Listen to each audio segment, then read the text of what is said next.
dapat pencerahan yang sangat luar biasa dari Bapak Ibu pengawas kita, terima kasih. Di inklusif ini dulu kan pernah kita ngisi ya, ada pertanyaannya, rata-rata kita jawab tidak, karena di mindset kami waktu itu sudah ada yang nangani di SRB gitu. Jadi seiring melihat penjelasan dari yang 9 ini, oh berarti apa yang selama ini kita miskonsepsi, karena baru-baru ini juga ada peluncuran seperti ini ya, jadi terima kasih juga. Tetapi alhamdulillah sekarang ada progresif dengan berbagai teknik, kemudian cara-cara kita, dan kebetulan Tiang juga kepala perpustakaan di sana. Di waktu luang Tiang sering panggil juga, dan beberapa teknik alhamdulillah ada hasilnya juga. Seperti yang Ibu pengawas tadi bilang, kalau kita berangkat dari bismillah, kita lakukan apa sebisa kita ya.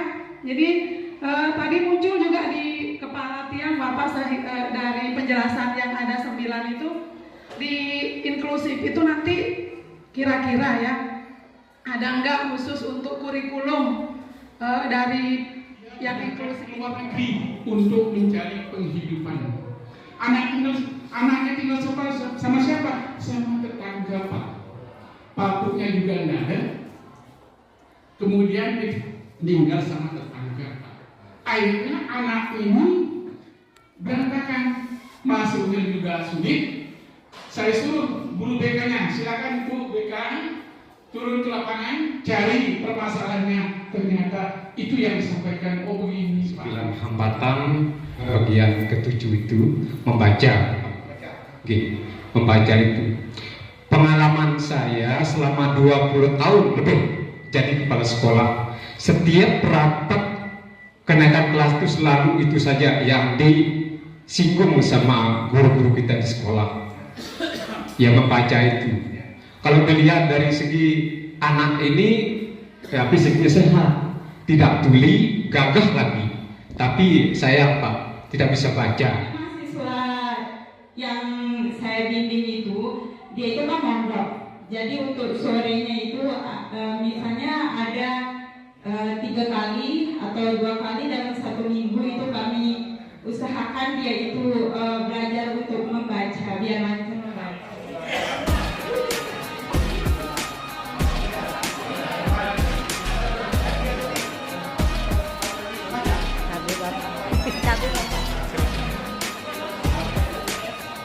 Kan bisa dong.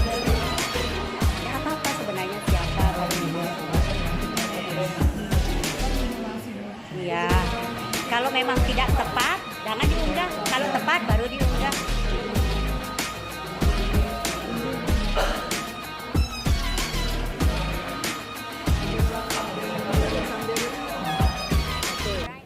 Supaya mempermudah kita mengingat.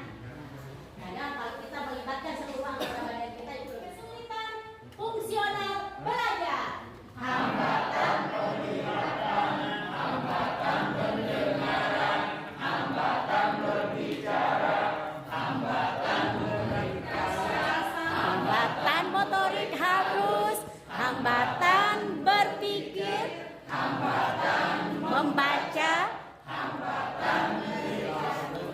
hambatan emosional, belum kelihatan, kesulitan fungsional belajar. Hambatan penglihatan, hambatan pendengaran, hambatan berbicara, hambatan motorik kasar, hambatan motorik halus, hambatan berpikir, hambatan membaca, hambatan perilaku, hambatan emosional. Oke, tepuk tangan untuk kita. Asesmen hambatan fungsional profil belajar peserta didik ini kenapa disosialisasikan? Ya, kenapa disosialisasikan?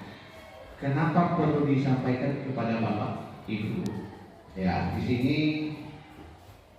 Tapi sebelum sampai sini, banyak kejadian, banyak fakta di lapangan. Ternyata Bapak Ibu, anak tamat SD masih ada yang belum bisa membaca, ya, masih ada yang belum mengetahui perkalian kebahagiaan. Sampai tamat SMP pun masih ada yang belum bisa atau lancar membaca, ya, perkalian kebahagiaan. Itu salah satu anak yang mengalami hambatan fungsional belajar. Dengan demikian kita berusaha, ya, memahami kondisi hambatan fungsional peserta kita di satuan pendidikan kita. Jadi Bapak Ibu, nanti Ibu pendamping nanti akan menyampaikan aplikasinya. Jadi di sekolah kita ini kan mulai dari kelas 7 sampai kelas 9. Nanti tugasnya Bapak Ibu nanti mendaftar, ya, anak-anak yang mengalami hambatan fungsional. Nanti diisi di aplikasi dan ada pertanyaan, ya. Baik, diharapkan kegiatan ini Bapak Ibu memahami pendidikan inklusif itu apa, ya, memahami dampak buruk pelabelan negatif terhadap murid, memahami keberagaman peserta didik. Yang berikut tuh pentingnya implementasi pendidikan 5, 4, 3, 2, 1, raise hand. Bapak? Ya, terima kasih. Kalau saya lihat sistem pendidikan kita sekarang ini sekolah reguler ini ditambah lagi tugasnya, yaitu diberikan tugas ABK. Jadi dulu itu hanya SLB yang melaksanakannya, tapi sekarang kita diberikan kepada sekolah reguler. Maka untuk itu jadi perlu sekali kita tangani secara khusus supaya semua program ini bisa berjalan lancar. Siap. Assalamualaikum. Oke, yang lanjut aja Bapak Ibu ya. Terima kasih Bapak. Yang pertama, di sini ada 4 gambar yang berbeda, tetapi di situ ada kata kuncinya. Ketika sampai kemarin sebelum 2009 itu yang sudah dilaksanakan di Indonesia itu adalah yang segregation. Kenapa segregation? Karena kita memiliki dari dulu SLB, dari tiap SD itu udah ada SLB, sudah disegregasikan, udah dipisah antara yang dianggap reguler lah, sekolah reguler dengan SLB, sudah ada tempat khususnya, bisa Kemudian alhamdulillah sejak tahun 2009 belajarlah kita, karena kita belum mampu mengadakan inklusi secara benar-benar nih. Banyak di antara kita yang sekolah itu sudah melakukan integration, berani menerima anak berkebutuhan khusus. Tetapi masih kita kelompokkan dia di dalam sekolah kita. Ini barengan soalnya nanti mau ini dadah. Nah, itu integration. Nah, kemudian yang paling itu adalah inclusion ketika itu sudah di luar. Tidak ada pelayanan bagi mereka, tapi alhamdulillah kalau sekolah di sistem pendidikan Indonesia itu udah mulai yang dari sini, kita sudah kenal dari sini, kemudian ini, dan yang sekarang inklusi itu seperti ini. Artinya apa?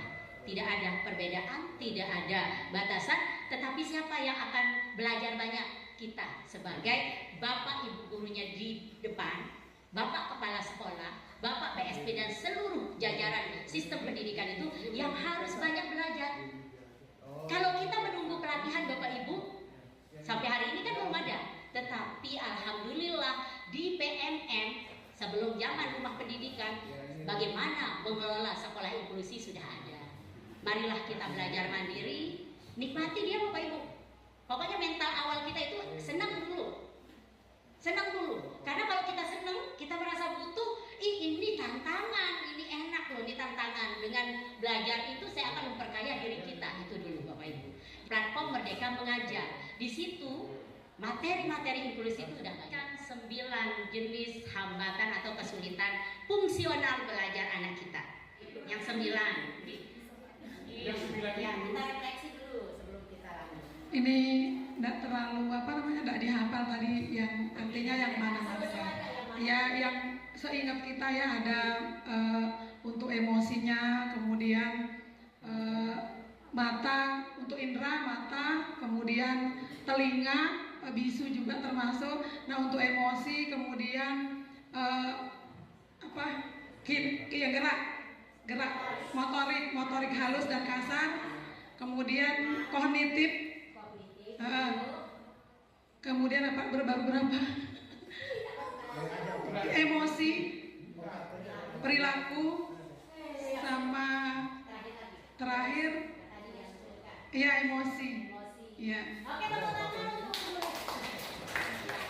Saya Berarti perlukah kita supaya ketika kita ketemu sama anak kita itu kita langsung tahu, berarti kita paham dulu tentang 9 hambatan ini. Boleh seperti yang disampaikan oleh Bapak PSP tadi yang pertama, ada 3 sekolah negeri SLB di Lombok Timur dan 5 yang swasta ada 8. Tentu ini tidak akan bisa mencakup.